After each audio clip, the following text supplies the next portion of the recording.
Hello everyone, welcome back. It's Space Engineers plus me, episode 4.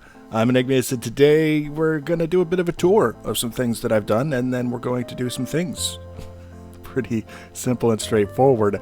Our lander is gone. Our lander has finally been fully dismantled. Everything has been moved up to the top of the mountain. It took a long time. It took a very long time.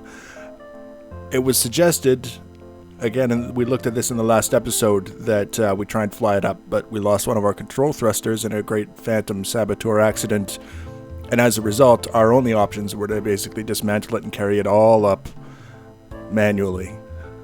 Got a little bit better with our jetpack, using it and things of that nature so that we didn't crash all the time and die, but we did still crash from time to time, and as a result, we lost both of our hydrogen tanks. One was a crash, us crashing and dying and not being able to find our backpack. The other was a corrupted save where our character was basically stuck in something and couldn't move.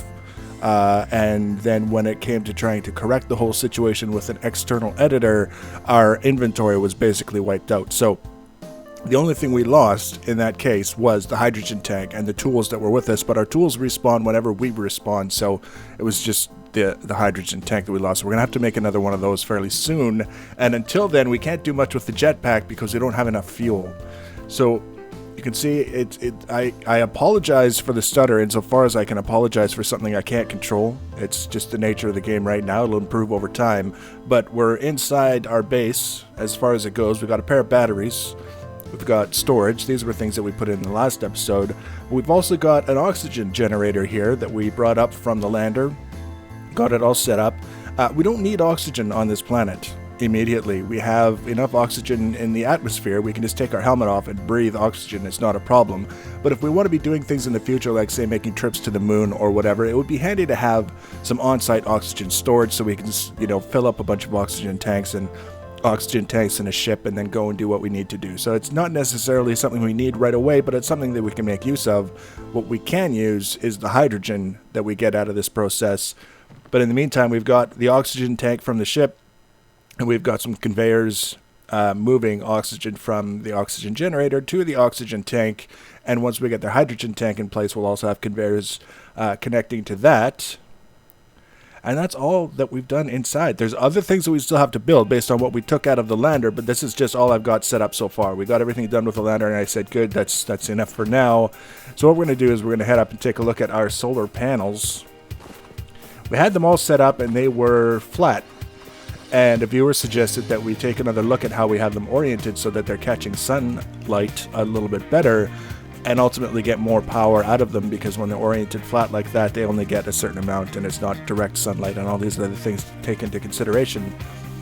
So what I did was I reoriented them so that they're now standing up and facing out this way. You can see they've also got a backside out this way, but I kind of obscured part of it with this platform up here. But we've got the solar panels, all 6 of them facing out that way. This solar system appears to have at least 2 suns. One that kind of goes over this way, that I originally started to set up the solar panels to accommodate, and then I realized there was another sun. The one that was going this way had set, and then there was another sun going this way, and it seemed to have a much larger arc, so I reoriented these guys this way. They still don't get up to 4 green lights, but they get up to 3 fairly quickly, and they stay that way, which is more than they had before. And if you look up there at the very top, you can see that it's still mostly nighttime, but the sun is starting to come up, and consequently they're generating power already. So that was kind of an interesting thing that we discovered, was the new orientation of the solar panels. And this platform up here, not only was it instrumental in being able to build the solar panels up to that altitude, but also stuff needs maintenance from time to time, and meteors strike, or NPC pirates, or somebody comes along and shoots them up. You want to be able to get up there quickly and easily to repair them. So that's what I've done for myself with this platform. It's given myself a way to quickly and easily get up there. And also, when it comes time to expand our array of solar panels, it's going to be that much easier to get set up and start placing them in the second tier. So that's kind of what we did with the solar panels. And now, if we come down here, I wonder if we'll be able to get a good view of them if we jump in the chair, because the chair kind of changes our perspective in ways that you wouldn't normally get. No, we don't.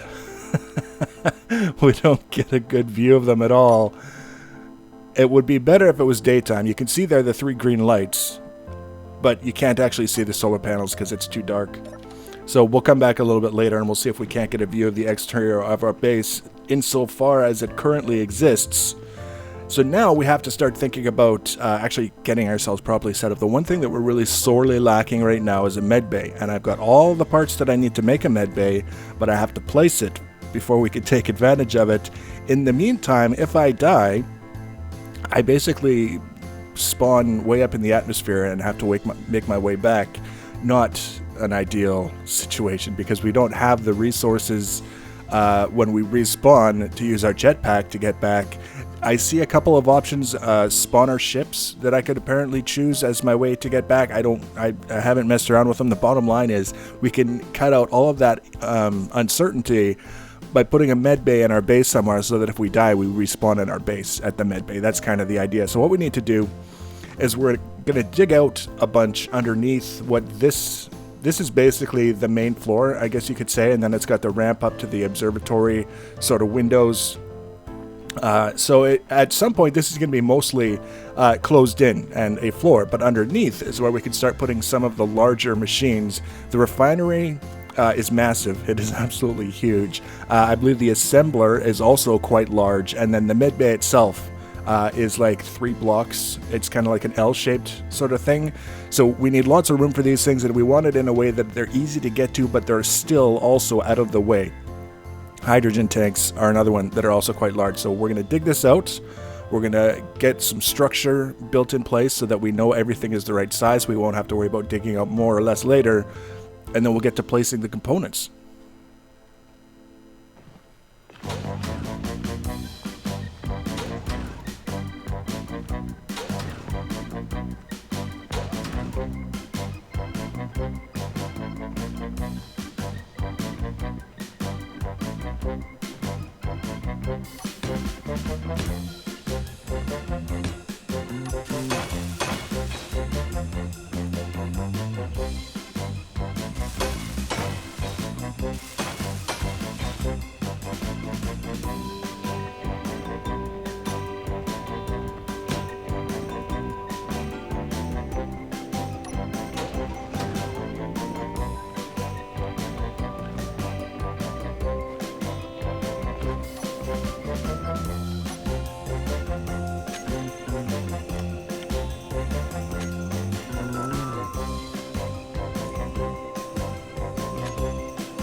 So that's a look at our base from the outside, from an angle that I wouldn't be able to get to right now because my jetpack is just not reliable. It's tiny, but it's actually looking like something useful to a certain extent.